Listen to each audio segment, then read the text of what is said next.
Ya, kita lalu informasi hari ini dari Jawa Tengah di mana proses evakuasi dan pencarian korban longsor di Kabupaten Pekalongan, Jawa Tengah ini masih terus dilakukan. Petugas gabungan menerjunkan 4 anjing pelacak untuk mendeteksi keberadaan korban yang tertimbun tanah. Sabtu pagi, ketiga anjing pelacak terpantau menunjukkan satu titik yang dicurigai terdapat korban yang tertimbun tanah. Sebanyak 23 jenazah yang telah ditemukan, tersisa 3 korban yang dilaporkan hilang dan masih belum ditemukan. Akses jalan dan medan yang terjal sehingga menyulitkan alat berat masuk ke lokasi, menghambat petugas gabungan dalam melakukan proses evakuasi.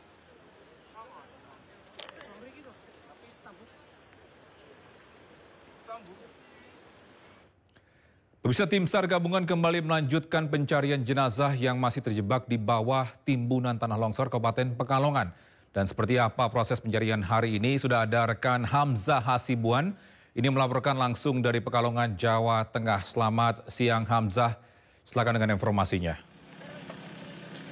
Ya, Togi dan juga pemirsa, saat ini proses evakuasi yang dilakukan oleh tim SAR gabungan ini masih terus berjalan. Tim SAR gabungan saat ini mencoba mencari ada 2 titik di mana tempat kami melaporkan saat ini yang sebelumnya tertimbun tanah dan sudah diperiksa menggunakan anjing pelacak. Dapat kami gambarkan di belakang saya kali ini, Togi, bahwa salah satu titik di mana tim SAR gabungan ini mencurigai adanya jenazah yang tertimbun material tanah longsor. Karena pada pagi tadi ini menurut pantauan kami terdapat 4 anjing pelacak yang diterjunkan oleh tim SAR gabungan untuk memeriksa titik tersebut, di mana titik tersebut bisa dilihat saat ini petugas sedang melakukan pengangkatan material besi dan juga beton dari rumah warga yang terdampak dari bencana tanah longsor. Selain itu, sebelumnya juga kami mendapatkan informasi bahwa terdapat 2 jenazah lain yang ditemukan dari titik lain di bencana tanah longsor di Kecamatan Petung Kriono ini. Namun kami masih belum menerima identitas dari korban yang ditemukan, apakah termasuk dari 3 orang korban yang dilaporkan hilang sebelumnya, dan kami juga masih menunggu identitas korban tersebut dari divisi DVI dan juga data antemortem yang diberikan oleh petugas SAR gabungan. Saat ini petugas masih terus berusaha untuk mengangkat material beton dari rumah warga yang terdampak, karena tadi kami gambarkan juga bahwa terdapat 4 anjing pelacak yang diterjunkan untuk memeriksa titik tersebut, dan keempat anjing pelacak ini juga tadi memberikan tanda-tanda dengan cara menggonggong, dan tim SAR gabungan ini membaca tanda dari anjing pelacak tersebut dan juga langsung memeriksa. Sebelumnya material yang sedang diangkat saat ini semuanya tertimbun tanah, Togi dan juga pemirsa. Sebelumnya juga tim SAR gabungan ini melakukan penyiraman dengan alat penyiram air bertekanan tinggi untuk menyingkirkan material-material lumpur yang menutupi daerah dan titik dari tanah longsor ini. Kami juga nantinya akan terus mengupdate apakah di titik tersebut ini dapat ditemukan korban ataupun jenazah lainnya, dan apakah korban tersebut merupakan termasuk dari 3 orang yang sebelumnya dilaporkan hilang. Sementara itu, Togi. Baik, terima kasih Hamzah Hasibuan atas informasinya melaporkan langsung dari Kabupaten Pekalongan, Jawa Tengah. Selamat bertugas kembali dan salam sehat. Tim Puslapfor Mabes Polri bersama Direktorat Kriminal Umum Polda Metro Jaya menggelar olah TKP di lokasi kebakaran diskotik Tiara Glodok Plaza, Jakarta Barat sore kemarin. Puslapfor masih melakukan pengamatan asal api dan jenis material yang membuat kobaran api begitu cepat membesar. 9 hari pasca musibah kebakaran yang terjadi di Glodok Plaza, Taman Sari, Jakarta Barat, Puslapfor Mabes Polri menggelar olah tempat kejadian perkara di lokasi kebakaran Glodok Plaza. Olah TKP yang dilakukan Puslapfor Mabes kali ini merupakan olah TKP awal yang masih melakukan pengamatan asal api dan jenis material yang membuat api begitu cepat membesar dan membakar hampir seluruh bangunan gedung.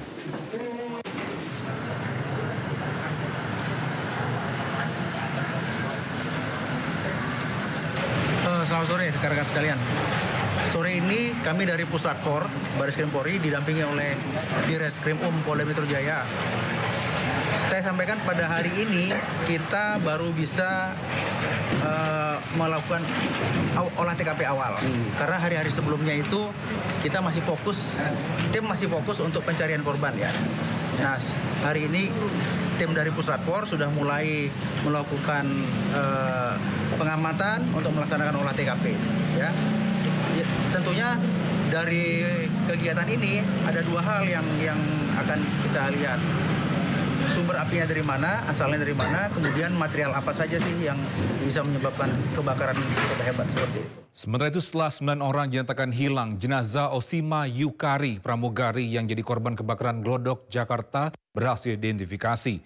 Tak hanya itu, mobil milik Osima juga berhasil dievakuasi petugas gabungan dan diserahkan ke pihak keluarga.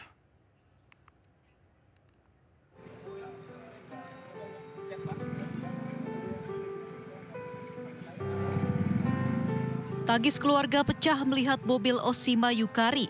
Petugas gabungan yang terdiri dari Damkar, BPBD, dan Polri berhasil mengevakuasi kendaraan Honda Brio dengan plat nomor B1672 VOR ini. Mobil ini dievakuasi petugas gabungan dari lantai 7 gedung Glodok Plaza.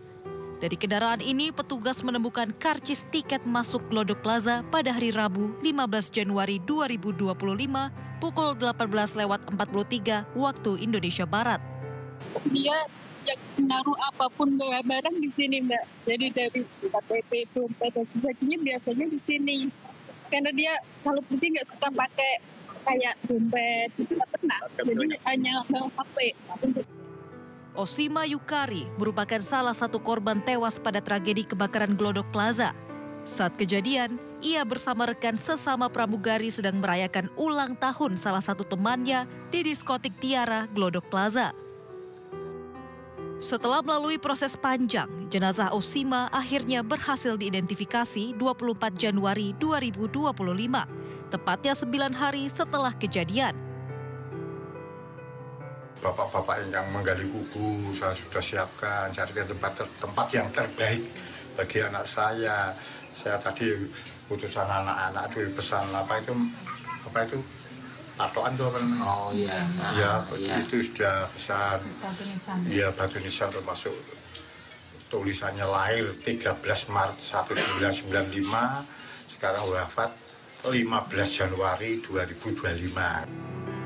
Rencananya jenazah Osima Yukari akan diterbangkan ke Kendal dan dimakamkan di Desa Wonosari, Kecamatan Patebon, Kendal, Jawa Tengah. Tim Liputan iNews melaporkan. Itu jenazah Aulia Belinda Kurapak, korban kebakaran Glodok Plaza diserahkan pihak kedokteran forensik RS Polri Kramat Jati, Jakarta Timur kepada keluarga pada Jumat malam. Jenazah mantan pramugari berusia 28 tahun ini dibawa ke Tanah Toraja, Sulawesi Selatan untuk dimakamkan.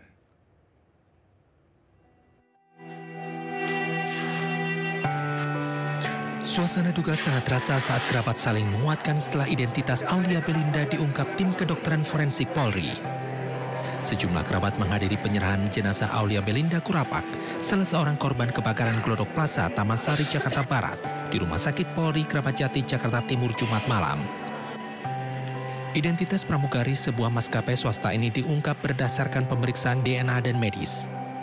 Penyerahan jenazah dilakukan oleh Kabid Pelayanan Kedokteran Kepolisian Rumah Sakit Polri Kramat Jati, Kombes Heri Wijatmoko, kepada ibu korban Aulia Belinda. Gabungan telah berhasil melakukan identifikasi dan hari ini kami akan menserahkan kepada pihak keluarga jenazah atas nama Aulia Belinda Kurapak. Ketiga, terima kasih kepada seluruh warga yang telah berkenan dan bersabar menunggu proses identifikasi korban. Dalam proses pemeriksaan ini kami mengutamakan ketepatan buat kecepatan. Dan kami sampaikan kepada seluruh pihak yang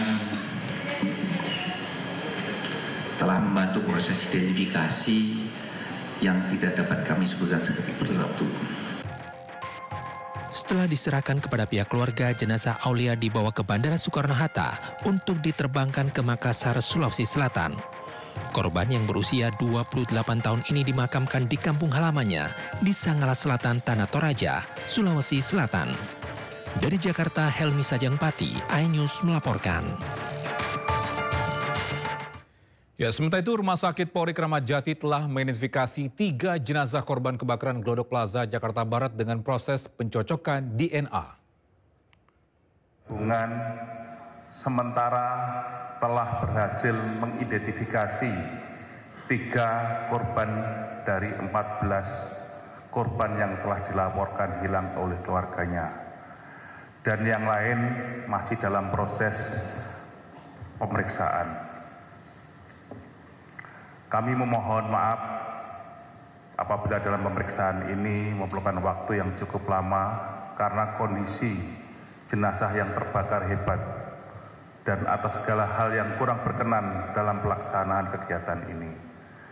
Dan terima kasih kepada seluruh pihak yang telah membantu, termasuk pihak keluarga yang telah memberikan data-data antemortem yang sangat dibutuhkan dalam proses identifikasi. Buronan KPK sekaligus tersangka dalam kasus IKTP Paulus Thanos ditangkap oleh otoritas Singapura.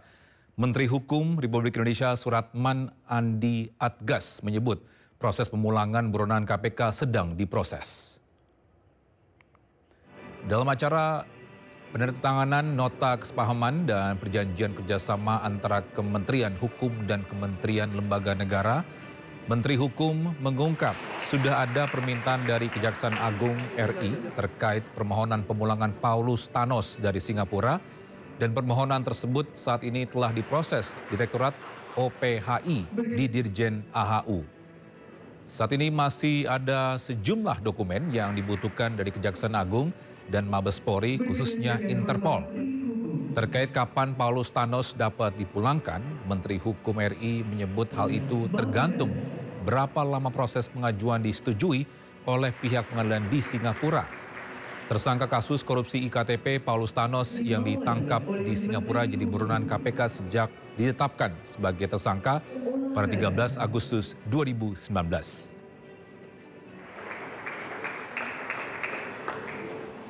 Permohonan dari Kejaksaan Agung kami sudah terima. Karena itu lagi diproses oleh otoritas pusat, dalam hal ini adalah Direktorat OPHI di Dirjen AHU. Bahwa masih ada dokumen-dokumen yang dibutuhkan baik dari Kejaksaan Agung maupun dari Mabes Polri, terutama yang Interpol ya. Jadi ada masih dua atau 3 dokumen yang dibutuhkan. Nah karena itu Direktur OPHI saya sudah tugaskan untuk secepatnya berkoordinasi dan saya pikir sudah berjalan. Sebagai tersangka bersama Dirut Perum Percetakan Negara, Isnu Edi Wijaya, anggota DPR periode 2014-2019, Miriam S. Haryani, dan Ketua Atim Teknik Teknologi Informasi Penerapan IKTP Husni Fahmi. PT Sandipala Arta Putra yang dinahkodai Thanos ini mendapatkan 44% dari total keseluruhan proyek IKTP senilai 5,9 triliun rupiah. Pemirsa, mantan pimpinan KPK Saud Sitomorang meminta Komisi Pemberantasan Korupsi untuk melakukan supervisi dengan para penegak hukum lainnya guna menindaklanjuti polemik pagar laut di Tangerang, Banten. Saud menilai ada indikasi korupsi pada kasus tersebut karena diduga melibatkan sejumlah instrumen pemerintah. Keberadaan pagar yang membentang sepanjang 30 km di perairan Tangerang, Banten terus menjadi polemik. Mantan Wakil Ketua KPK Saud Sitomorang menyarankan Komisi Pemberantasan Korupsi untuk ikut mengusut kasus tersebut. Menurut Saud, kasus pagar laut Tangerang memiliki indikasi kuat korupsi karena diduga melibatkan sejumlah instrumen pemerintah, di mana para pemilik pagar laut sudah memiliki surat hak guna bangunan. Dorong KPK untuk mensupervisi. Nah itu tadi kita hari ini bicara diskusi kan, supervisi, monitoring, pencegahan, penindakan. Ya KPK harus supervisi. Karena ini pekerjaan besar yang menurut saya nanti implikasinya terhadap indeks persepsi korupsi yang saya bilang tadi itu. Indeks persepsi korupsi itu kompleks. Perilaku polisi, perilaku tentara, perilaku hakim, perilaku jaksa itu dihitung semua bro. Keluarlah angka 34 itu. Jadi kalau kita nggak plain begitu aja, negaranya rugi berapa kali juga. Sementara itu Kepala Pusat Penerangan Hukum Kejaksaan Agung Harli Siregar mengaku pihaknya masih memonitor perkembangan pengusutan kasus pagar laut Tangerang yang dilakukan Kementerian Kelautan dan Perikanan.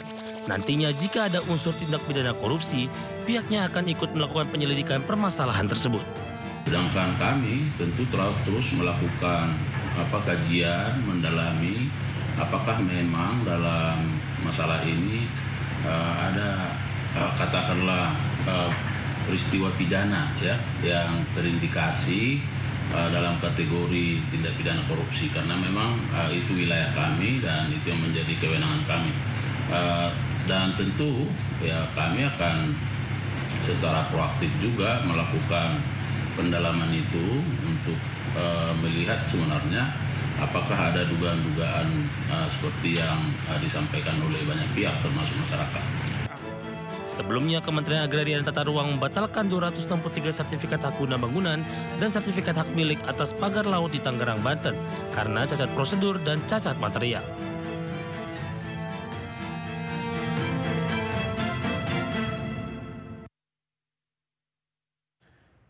Ya, sementara itu Kejaksaan Agung terus memantau perkembangan kasus pagar laut di Tangerang, Banten. Kejagung belum memastikan apakah akan turun tangan dalam kasus dugaan korupsi pagar laut karena belum mengantongi bukti dan informasi yang cukup kuat. Ya, secara seksama bagaimana perkembangan di lapangan terkait dengan penanganan masalah ini ya.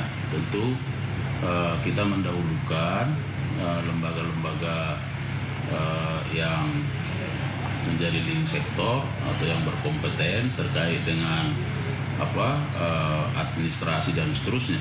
Nah, sedangkan kami tentu terus melakukan kajian mendalami apakah memang dalam masalah ini ada katakanlah peristiwa pidana ya yang terindikasi dalam kategori tindak pidana korupsi, karena memang itu wilayah kami dan itu yang menjadi kewenangan kami. Dan tentu ya kami akan secara proaktif juga melakukan pendalaman itu untuk melihat sebenarnya apakah ada dugaan-dugaan seperti yang disampaikan oleh banyak pihak termasuk masyarakat. Bisa Presiden ke-7 Republik Indonesia Joko Widodo menanggapi pernyataan Menko Infrastruktur dan Pembangunan Kewilayahan Agus Harimurti Yudhoyono yang menyebut sertifikat pagar laut terbit di era Jokowi. Jokowi meminta agar proses legal penerbitan sertifikat pagar laut ini diperiksa secara menyeluruh. Penting itu proses legalnya, prosedur legalnya dilalui atau tidak. Betul atau enggak betul, itu kan proses dari kelurahan, proses ke kecamatan, proses di kantor BPN kabupaten. Kalau untuk SHM-nya, kalau untuk SHGB-nya juga di kementerian, dicek aja apakah proses legalnya, prosedur legalnya semuanya dilalui dengan baik atau tidak. Dan itu juga tidak hanya di Tangerang, di Bekasi, juga ada di Jawa Timur. Dan di tempat lain, saya kira yang paling penting cek itu, investigasi itu. Ya, sementara itu Komisi 4 DPR RI mendesak Kementerian Kelautan dan Perikanan untuk segera menuntaskan penyelidikan dan penyidikan pembangunan pagar laut di perairan Kabupaten Tangerang, Banten. Sejumlah anggota Komisi 4 kecewa karena Menteri Kelautan dan Perikanan tidak bisa langsung menjawab siapa dalang di balik pagar laut. Komisi 4 DPR RI menggelar rapat kerja bersama Kementerian Kelautan dan Perikanan KKP membahas polemik pagar laut Kamis siang. Komisi 4 mendesak Menteri Kelautan dan Perikanan Sakti Wahyu Trenggono agar segera mengungkap dalang di balik pagar laut yang meresahkan nelayan pesisir Kabupaten Tangerang. Tanamkan ayo jiwa merah putih kita. Jiwa merah kita di berada kita ini. Jangan sampai ada negara dalam negara yang semaunya sendiri mengatur pemerintahan kita. Sekarang ini rakyat sudah menunggu. Rakyat ini menunggu apa endingnya. Jangan sampai rapat hari ini hanya merupakan anti klimaks. Rasanya kalau rapat ini tidak ada satu kesimpulan yang memberikan jawaban kepada rakyat, saya mohon maaf Pak, tidak nanti, sekarang pun saya lepas dulu Pak ini, rencana saya Pak. Saya lepas Pak. Malu sebagai wakil rakyat. Karena persoalannya sudah berlarut-larut. Ini rakyat sudah menuju bahwa ada skenario bahwa pejabat-pejabat tertentu melindungi terhadap proyek besar ini. Kami ingin di forum yang terhormat ini, kalau beberapa waktu yang lalu Pak Menteri menyampaikan ini sudah tahap penyidikan, jadi jangan dicabut dulu pagarnya. Kalau sudah ada tahap penyidikan, mungkin berarti sudah ada bukti permulaan yang cukup. Sudah ada yang patut diduga siapa yang memasang bambu itu. Sampaikan kebenaran itu walau pahit. Nggak usah takut siapa yang masang itu. Di belakang Bapak ribuan nelayan Indonesia siap membackup. Baru terungkap setelah viral, rame di media sosial, seakan-akan satu institusi yang besar yang bernama KKP yang mengurus laut itu tidak berfungsi, mohon maaf. Sudah menemukan belum siapa dalang di balik pembangunan pagar laut? Bapak menyampaikan belum. Benar ya Pak? Belum. Aneh Pak. Jujur terus terang, memang menemukan orang jujur di negara ini susah. Dan kalau hari ini pun KKP menyampaikan belum menemukan siapa dalangnya, terus terang sebagai wakil rakyat kami juga heran juga Pak. Bukankah KKP punya semua sarana yang ada? Jawab kepada kami secara jujur Pak, apa masalahnya? Di sisi lain, Komisi 4 mengapresiasi pembongkaran pagar laut yang sudah dilakukan KKP bekerjasama dengan berbagai pihak. Selanjutnya, Kementerian Kelautan dan Perikanan diminta segera berkoordinasi dengan instansi terkait untuk proses penegakan hukum atas pelanggaran pemanfaatan ruang laut. Mencari tahu siapa di bawah belakang ini. Saya sih maunya secepat-cepatnya.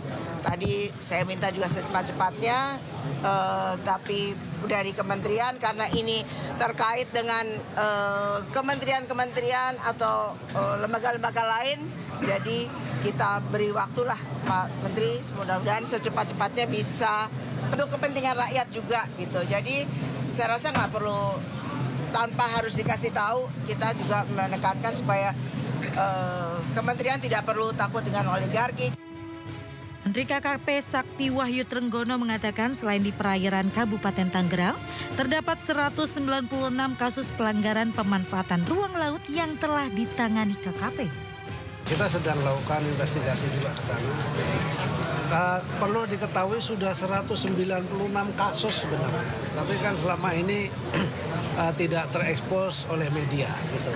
Nah, kemudian di Jakarta ini menjadi sangat sensitif karena situasinya kan sedemikian rupa ya. Jadi tapi kan kita juga langsung bertindak. Jadi begitu itu terjadi kita langsung bertindak seperti yang kami janjikan kepada Komisi 4 DPR RI. Kita akan secepat mungkin untuk mengungkap sesuai dengan kewenangan kita. Kewenangan kita adalah memeriksa dari aspek administratif. Sampai tadi keluar satu kesimpulan bahwa ada baiknya juga kemudian undang-undang yang berkaitan dengan kelautan ini kemudian dilakukan sinkronisasi. Pembongkaran pagar laut masih berlanjut hingga tuntas sepanjang 30,16 km. KKP meminta dukungan semua pihak dalam pengawasan kawasan pagar laut usai pembongkaran. Tim Liputan iNews melaporkan. Komisi pembongkaran pagar laut di perairan Kabupaten Tangerang, Banten ini terus dilakukan. Di hari keempat, total pagar laut yang telah dibongkar mencapai 11,75 km.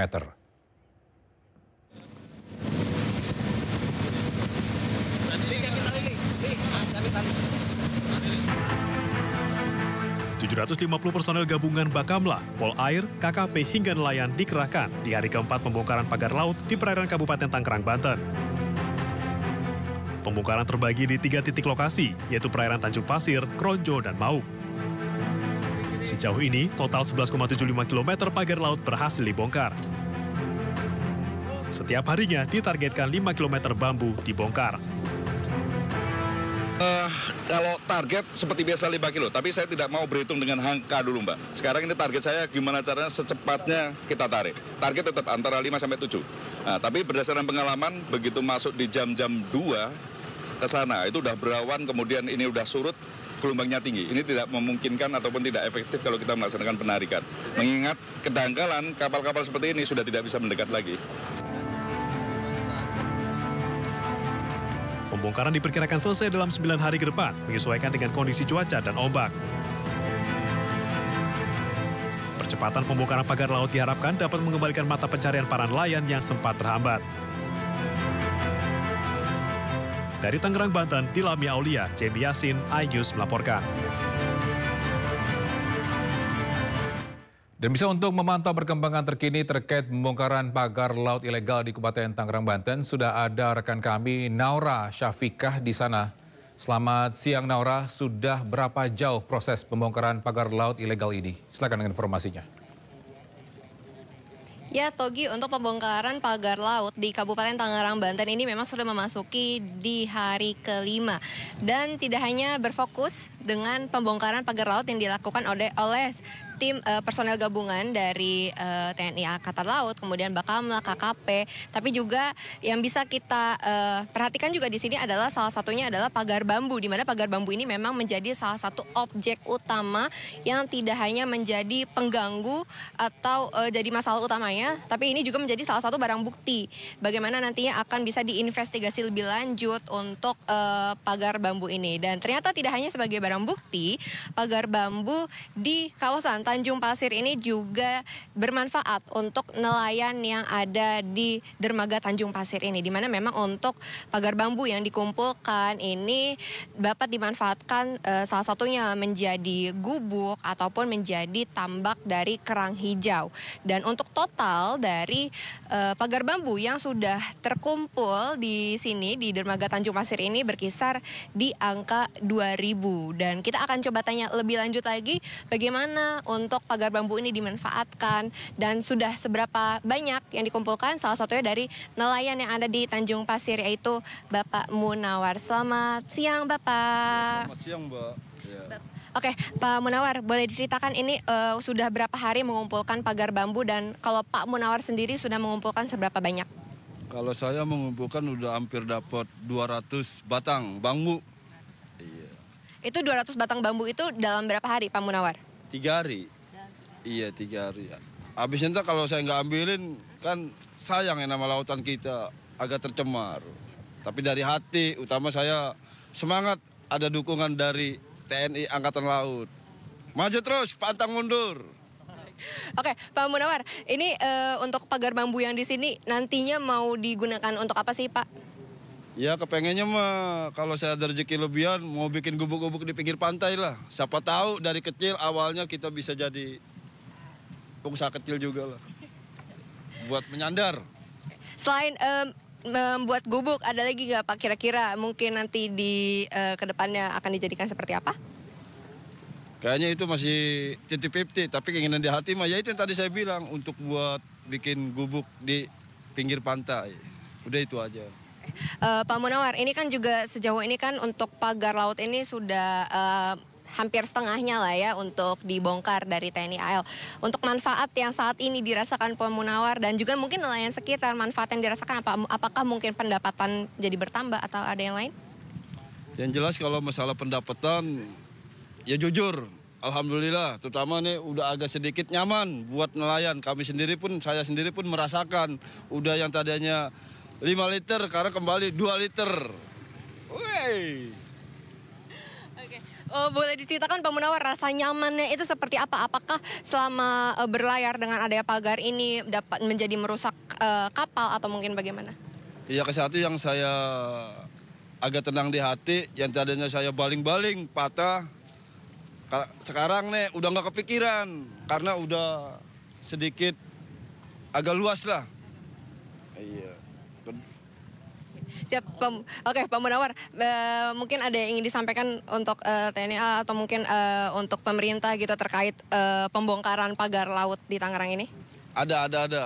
Iya. Satu, saya ingin mengucapkan untuk TNI Angkatan Laut di seluruh Indonesia tercinta, saya sebagai nelayan Desa Tanjung Pasir, Munawar, ngucapin makasih banyak udah membuka akses pembongkaran pagar laut. Semoga kedepannya lebih jaya lagi.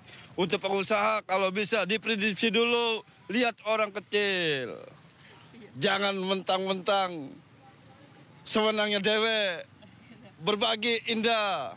Udah itu aja, semoga selalu beribawa, ingat yang kuasa. Sesaat hidup, sementara.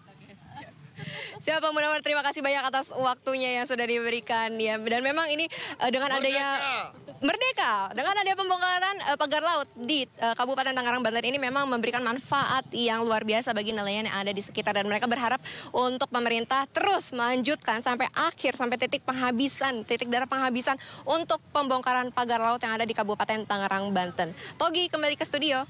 Baik, terima kasih Naura Syafika atas informasinya melaporkan langsung dari Kabupaten Tangerang, Banten. Selamat bertugas kembali dan salam sehat. Pemirsa, pembongkaran pagar laut di pesisir utara Kabupaten Tangerang ini membawa manfaat tak terduga bagi nelayan. Pagar bambu tersebut dimanfaatkan untuk penangkaran kerang hijau.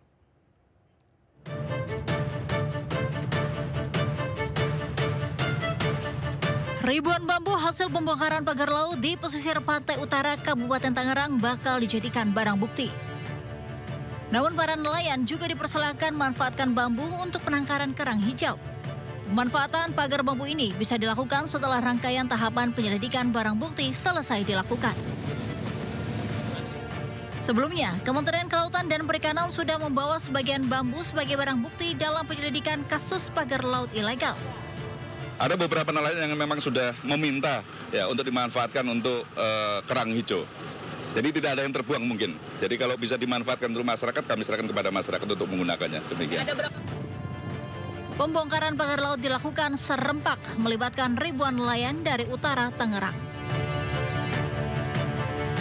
Jadi kita harapkan bersama-sama pemirsa untuk pagar bambu sepanjang 30,16 km ini nantinya dapat tercabut sehingga ekosistem laut kembali berjalan. Kemudian juga aktivitas nelayan seperti biasa juga dapat berjalan dengan baik. Dari Tangerang, Banten, Dilami Aulia, Jami Jasin Ajus melaporkan. Wakil Presiden Gibran Rakabuming Raka meninjau kegiatan makan bergizi gratis di Yayasan Pendidikan Ki Hajar Dewantoro, Tangerang, Banten. Kedatangan Gibran disambut meriah oleh ratusan siswa yang antusias mengikuti program unggulan pemerintah tersebut.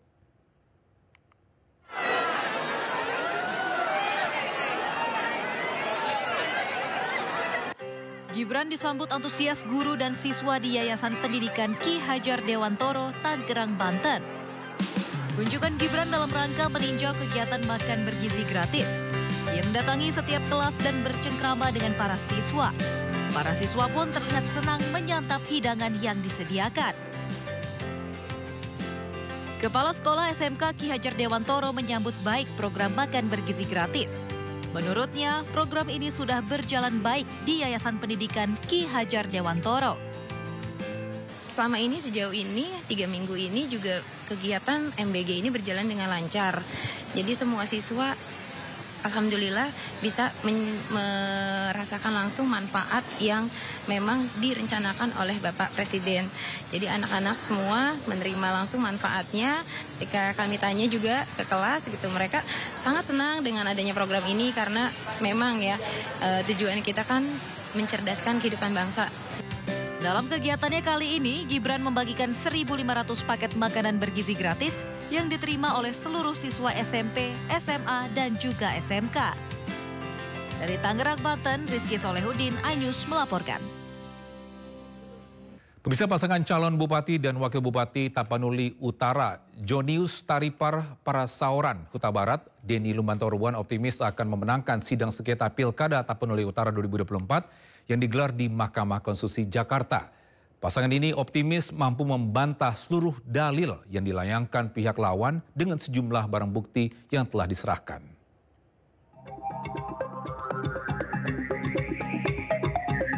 Mahkamah Konstitusi MK kembali menggelar sidang sengketa Pilkada Tapanuli Utara 2024. Sidang kali ini mendengarkan jawaban pihak pemohon, termohon, Bawaslu, dan sejumlah pihak terkait lainnya. Dalam sidang lanjutan ini, pasangan nomor urut 2 yang diusung Partai Perindo, Jonius Taripar Parasaoran Huta Barat, Denny Lumbantoruan, optimis dapat mengalahkan pihak pemohon, yakni pasangan nomor urut 1 Satika Simamora Sarlandi Huta Barat. Tim kuasa hukum JTP Dens meyakini, semua dalil yang dimohonkan oleh pasangan nomor urut 1 yakni pelanggaran pemilu bersifat terstruktur, sistematis, dan masif, sangat sulit untuk dibuktikan. kami sebagai pihak terkait menyampaikan bahwa kebanyakan dalil-dalil pemohon ini adalah asumsi ataupun opini. Namun bicara hukum itu adalah bicara bukti. Nah, jika tidak ada laporan ke Bawaslu, artinya peristiwa tersebut tidak pernah ada. Meski optimis semua dalil pemohon sulit dibuktikan, pasangan Jonius Taripar Parsaoran Huta Barat, Denny Lumbantoruan menyerahkan semua apa yang menjadi fakta persidangan untuk dapat diputuskan oleh Majelis Hakim MK. Dengan bukti yang kami punya, kami sangat yakin. Artinya apa yang didalilkan sudah kami bantah juga semua, dan bantahan itu tidak hanya bicara opini atau pandangan, tetapi juga dengan bukti-bukti. Kita melihat apa yang menjadi dalil dan apa yang menjadi bukti sama kita, ya saya percaya aja bahwasanya ini ya hakim akan memutuskan yang terbaik bagi kita. Pada Pilkada November 2024 lalu, pasangan Bupati dan Wakil Bupati Tapanuli Utara nomor urut 2, Jonius Taripar Parsaoran Huta Barat, Denny Lumbantoruan berhasil meraih suara 64,82%. Hasil tersebut murni suara rakyat dan melalui proses pilkada yang bermartabat, jujur dan adil. Dari Jakarta, Hadisti Harifa Novandwi, iNews melaporkan. Presiden Prabowo Subianto tiba di New Delhi, India dalam rangka kunjungan kenegaraan. Prabowo disambut sejumlah pejabat tinggi negara dan puluhan WNI yang tinggal di India.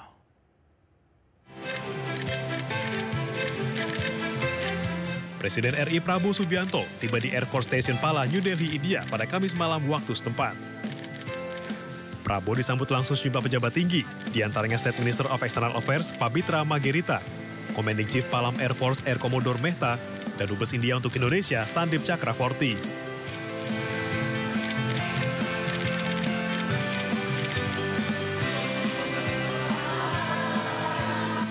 Setibanya di hotel, Prabowo juga disambut puluhan WNI yang tinggal di India. Mereka pun antusias dan senang bisa bertemu dan berjabat tangan langsung dengan Prabowo.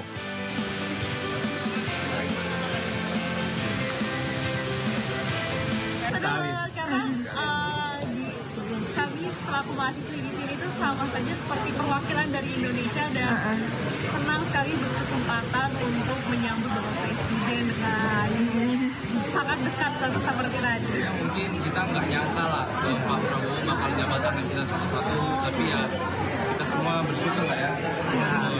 Bersyukur banget punya presiden yang mau turun langsung bersama rakyat. Dalam kunjungan kenegaraan ini, Prabowo akan hadir sebagai chief guest pada perayaan Hari Republik India ke-76. Selain itu, Prabowo juga dijadwalkan menghadiri pertemuan bilateral dengan Presiden India Drupadi Murmu dan Perdana Menteri Narendra Modi.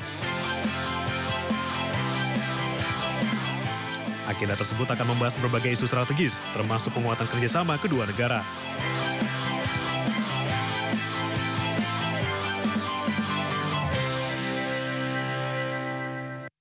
Bisa kunjungan kenegaraan Presiden Prabowo Subianto ke India siap untuk menarik investasi pemerintah dan investor besar India.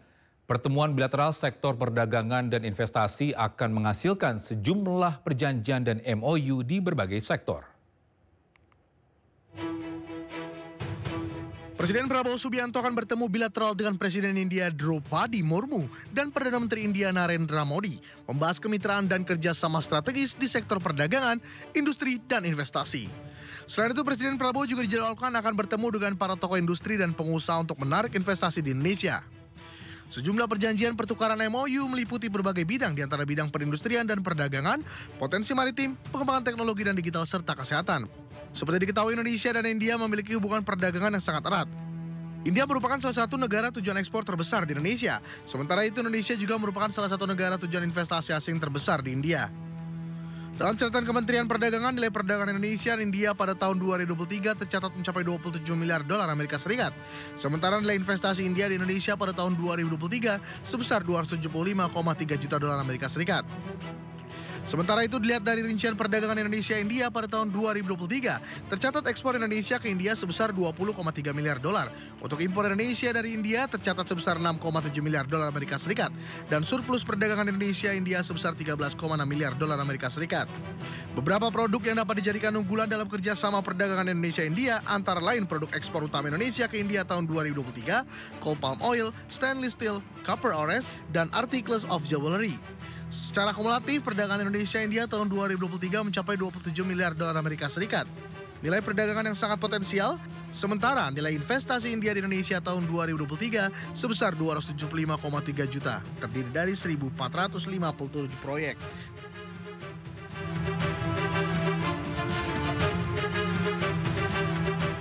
Ya, sementara itu Presiden Prabowo Subianto memerintahkan untuk melakukan penghematan belanja APBN dan APBD tahun 2025 sebesar 306,69 triliun rupiah melalui instruksi Presiden nomor 1 tahun 2025. Dalam Inpres tersebut disebutkan rencana efisiensi meliputi belanja operasional dan non-operasional. Presiden Prabowo Subianto memerintahkan untuk melakukan penghematan belanja APBN dan APBD tahun 2025 sebesar 306,69 triliun rupiah. Aturan tersebut tertuang dalam instruksi Presiden nomor 1 tahun 2025 tentang efisiensi belanja dalam pelaksanaan APBN dan APBD tahun anggaran 2025. Dalam Inpres tersebut disebutkan rencana efisiensi meliputi belanja operasional dan non-operasional. Sekurang-kurangnya terdiri atas belanja operasional perkantoran, belanja pemeliharaan, perjalanan dinas, bantuan pemerintah, pembangunan infrastruktur, serta pengadaan peralatan dan mesin.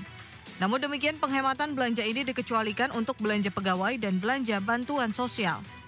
Dalam instruksinya, Prabowo meminta efisiensi belanja sebesar 306,69 triliun rupiah ini dilakukan dengan cara review masing-masing atas anggaran belanja di kementerian lembaga sebesar 256,1 triliun rupiah dan dana transfer ke daerah sebesar 50,59 triliun rupiah. Efisiensi belanja diprioritaskan selain dari anggaran yang bersumber dari pinjaman dan hibah, rupiah murni pendamping kecuali tidak dapat dilaksanakan sampai dengan akhir tahun anggaran 2025. Anggaran yang bersumber dari penerimaan negara bukan pajak Badan Layanan Umum, kecuali yang disetor tahun anggaran 2025 ke kas negara, serta anggaran yang bersumber dari surat berharga syariah negara dan menjadi underlying asset dalam rangka penerbitan SBSN. Prabowo meminta seluruh Menteri Kabinet Merah Putih menyampaikan hasil identifikasi rencana efisiensi anggaran kepada mitra komisi di DPR RI untuk mendapat persetujuan. Setelah disetujui, seluruh menteri diminta melapor kepada Menteri Keuangan Sri Mulyani paling lambat 14 Februari 2025. Sementara itu, para kepala daerah diminta untuk menyesuaikan APBD 2025. Hal ini sebagai imbas dari dana TKD sebesar 50,59 triliun yang dipangkas.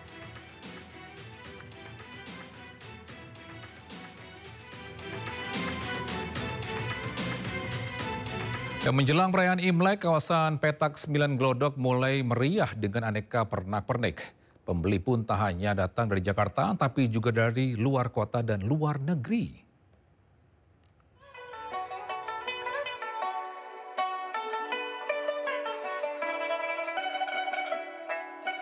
Kemeriahan nuansa Imlek memenuhi kawasan Petak 9 Glodok, Jakarta Barat. Berbagai pernak-pernik khas tahun baru Cina dijajakan di sepanjang jalan Pancoran, seperti lampion, dekorasi merah emas, hingga amplop angpau dan kue keranjang. Harga pernak-pernik pun bervariasi, mulai dari 5.000 hingga jutaan rupiah. Tak hanya warga Jakarta, pembeli pun datang dari luar Jakarta, bahkan ada yang berasal dari luar negeri. Itu sio ular. Ya, seperti gantungan sama tempelan. Dari habis tahun baru, langsung buka di sini.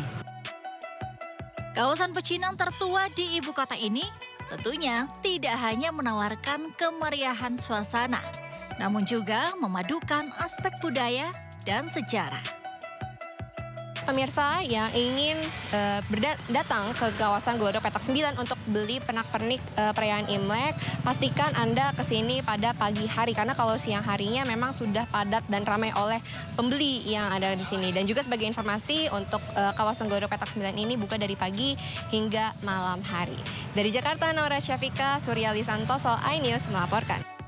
Pemirsa, long weekend Isra Miraj dan Imlek, volume kendaraan di Simpang Gadok Bogor mengalami peningkatan.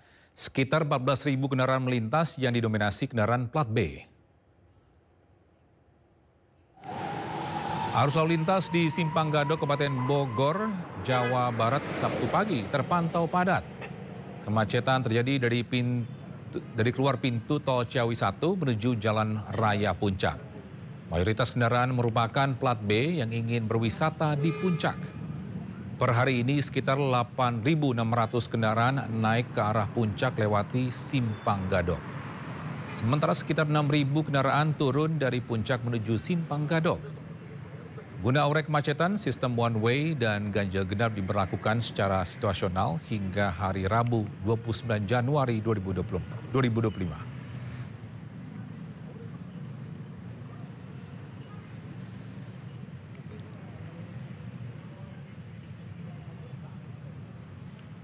Bisa saatnya kita simak pantauan arus lalu lintas yang hari ini dan kami telah terhubung dengan Bribtu Eklesia dari NTMC Polri yang kini berada di kawasan Puncak Bogor, Jawa Barat. Selamat siang Bribtu Eklesia, bagaimana pantauan arus lalu lintas dari tempat Anda melapor? Silakan. Baik, terima kasih Togi dan selamat siang pemirsa, bersama kami dari NTMC Korlantas Polri akan menginformasikan situasi arus lalu lintas langsung dari kawasan Gerbang Tol Ciawi, Jawa Barat. Dapat kita lihat bersama situasi arus lalu lintas pada siang hari ini tampak cukup ramai dan terus mengalami peningkatan volume arus kendaraan dari berbagai arahnya karena mengingat saat ini merupakan hari long weekend. Untuk itu banyaknya kendaraan dari arah Jakarta yang akan menuju ke arah puncak melalui gerbang tol Ciawi ataupun yang akan dari Jakarta yang akan menuju ke arah Kota Bogor. Untuk itu kami menghimbau kepada seluruh pengendara pengguna jalur tol, pastikan e-tol Anda dalam keadaan cukup agar tidak terjadi antrian kendaraan yang cukup berarti jelang gerbang tol. Dan di arah sebaliknya juga dari arah puncak ataupun Kota Bogor yang mengarah ke arah Jakarta, pada siang hari ini juga tampak kondusif lancar dengan kecepatan kendaraan yang dapat ditempuh berkisar 40 sampai dengan 50 km per jam. Kami menghimbau kepada seluruh pengendara untuk tetap berhati-hati dan selalu menjaga jarak aman kendaraan Anda dengan kendaraan lainnya. Dan perlu kami ingatkan bahwa bahu jalan hanya dipergunakan pada saat keadaan darurat saja. Dan akan diprediksi bahwa tempat wisata di kawasan puncak akan mengalami lonjakan peningkatan volume arus kendaraan dikarenakan banyaknya antusias dari masyarakat yang akan berlibur maupun melaksanakan long weekend di daerah puncak. Untuk itu kami menghimbau kepada seluruh pengendara untuk tetap mematuhi rambu lalu lintas serta marka jalan yang berlaku dan tidak lupa untuk terus mengikuti arahan serta petunjuk petugas kami di lapangan. Dan di sana pun rekayasa lalu lintas bersifat situasional sesuai dengan diskresi kepolisian.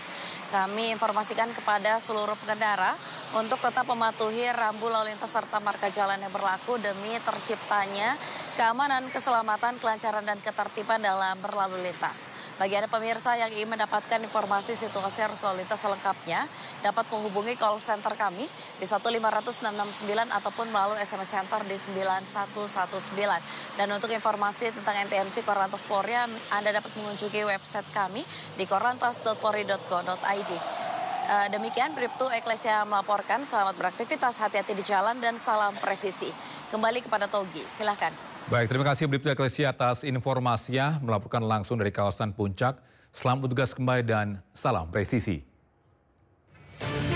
Coba fitur dengarkan berita di News Plus aplikasi RCTI Plus. Bisa kepadatan juga terpantau di Tol Cipularang, Purwakarta, Jawa Barat sejak Sabtu pagi tadi.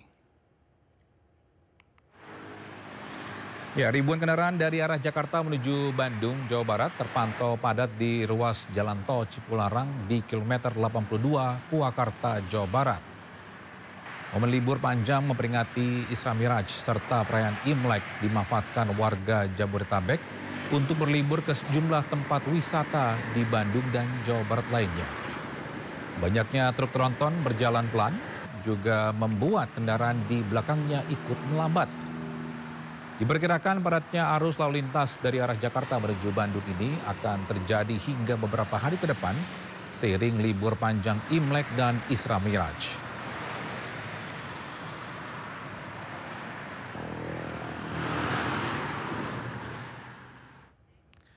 Yang memasuki libur Isra Miraj dan Imlek, arus lalu lintas kendaraan wisatawan yang memasuki kota Bandung melalui gerbang tol Pastur mulai mengalami peningkatan. Antrian panjang kendaraan didominasi oleh kendaraan pribadi asal luar Bandung. Tercatat ada 9.271 kendaraan yang masuk ke kota Bandung. Di samping itu, selepas gerbang tol Pastur, padatan arus lalu lintas terjadi di kawasan Jalan Protokol yang akan menuju ke pusat kota maupun kawasan Lembang. Diperkirakan kepadatan arus lalu lintas kendaraan wisatawan yang akan masuk ke kota Bandung akan terus terjadi dari siang hingga sore nanti.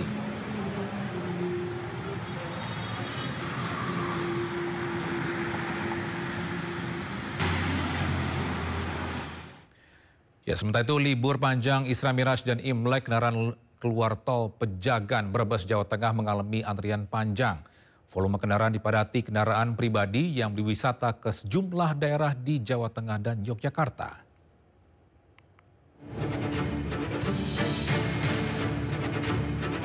Antrian kendaraan terjadi di gerbang tol Pejagan Kabupaten Brebes, Jawa Tengah Sabtu pagi. Selain akibat meningkatnya arus, antrian terjadi karena banyaknya kendaraan travel yang kehabisan saldo e-tol. Volume kendaraan dipadati mobil pribadi, travel, dan bus pariwisata di arah Jawa Barat dan Jakarta yang menuju kota-kota di selatan Jawa Tengah dan Yogyakarta. Sejumlah pemudik mengaku kepadatan sudah terjadi sejak di kilometer 52 tol Jakarta Cikampek karena banyaknya kendaraan keluar masuk rest area. Jalanan padat. Di mana Pak mulai merayap Pak? Kita dari Ciwinganu, Cirebon, Cirebon. Iya, rest areanya malam padat. Rest area padat juga? Iya, rest area. Berdasarkan data dari pengelola tol Kanci Pejagan, jumlah kendaraan keluar tol Pejagan sejak pukul 00 Sabtu dini hari hingga 8 pagi mencapai 3.000 kendaraan. Peningkat volume kendaraan diprediksi masih terus terjadi hingga Minggu besok. Dari Brebes, Jawa Tengah, Unibar iNews melaporkan.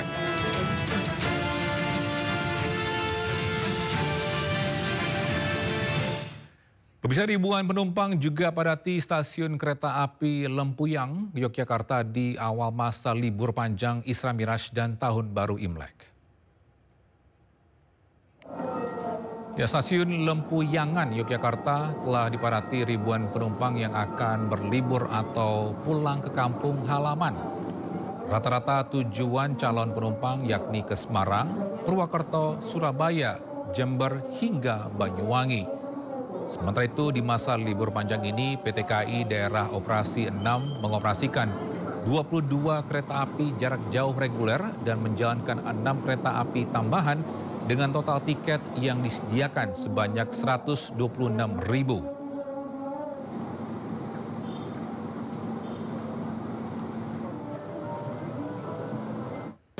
Coba fitur dengarkan berita di News Plus aplikasi RCTI Plus. Wisata Bukit Sebantung di Kulon Progo, Yogyakarta dapat menjadi alternatif liburan yang memacu adrenalin.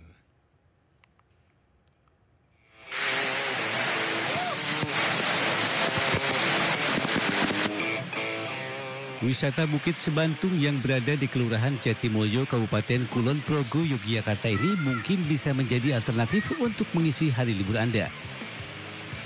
Tak hanya sekedar berfoto dan menikmati suasana alam, pengunjung juga bisa mencoba menuruni tebing di antara derasnya air sungai di Pegunungan Menoreh. Pengunjung tak perlu takut untuk bisa berpetualang di tengah hutan Menoreh ini, karena sepanjang perjalanan akan didampingi petugas yang profesional dengan peralatan yang sudah memiliki keamanan standar. Bukit Sebantung dikenal memiliki 5 air terjun bertingkat dengan ketinggian dan karakter yang bervariasi.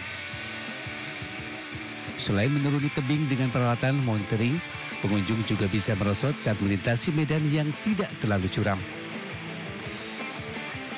Terdapat 3 pilihan canyoning bagi wisatawan, yakni short trip, medium, hingga long trip, dengan jarak dan tingkat kesulitan yang berbeda. Untuk bisa menikmati wisata canyoning ini, pengunjung harus merogoh kocek kisaran 300 hingga Rp750.000 per packnya, tergantung paket yang dipilih pengunjung. Ini adalah salah satu wisata alam yang cukup bagus, sebenarnya sudah cukup lama dikembangkan, cuma mungkin kurang populer, tapi mudah-mudahan setelah kita setting ulang nanti akan menjadi wisata yang bagus. Selain sensasi canyoning, di lokasi ini juga menyediakan area camping ground. serta kolam ciblon renang dengan kedalaman antara 1 hingga 2 meter. Tempatnya lebih ke alamnya bagus sih. Jadi airnya bersih, terus jernih, terus ada kolamnya, terus nggak banyak warna-warni gitu. Jadi banyak warna alam kayak warna hijau, coklat. Maksudnya kalau hiburan alam biasanya kan warna-warni jadi kurang bagus kan. Yang dibikin-bikin itu kurang menarik ya. Bagus yang alami. Tempatnya nyaman, bagus.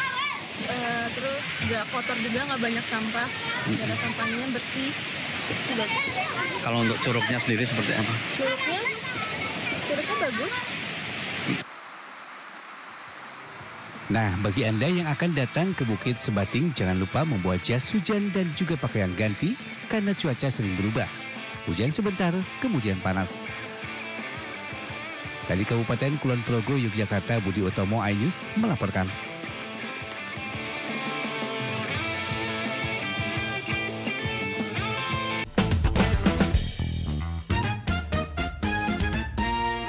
Bangka Belitung menyimpan kekayaan kuliner yang tak kalah menarik untuk dieksplorasi. Salah satu menu khas yang bisa pemirsa cicipi adalah mangut pari pasir, kuliner Kepulauan Bangka Selatan.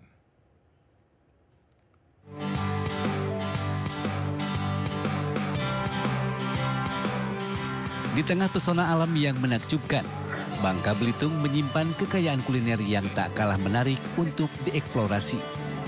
Salah satu menu khas yang bisa pemirsa cicipi adalah mangut pari pasir, kuliner Kepulauan Bangka Selatan. Kuliner ini merupakan sajian berbahan dasar ikan pari yang diolah dengan rempah-rempah pilihan sehingga memberikan cita rasa yang kaya dan menggugah selera. Tak heran jika mangut pari menjadi salah satu menu favorit bagi para pecinta kuliner baik warga lokal maupun wisatawan yang berkunjung ke pulau ini.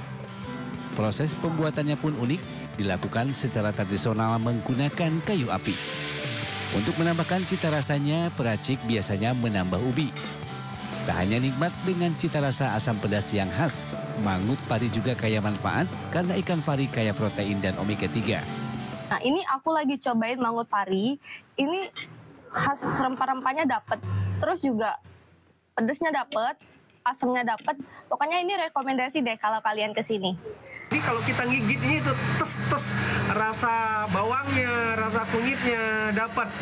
Jadi tidak kayak nano-nano karena asam, pedas di situ. Nah, dan kita masaknya itu memang pakai kayu api.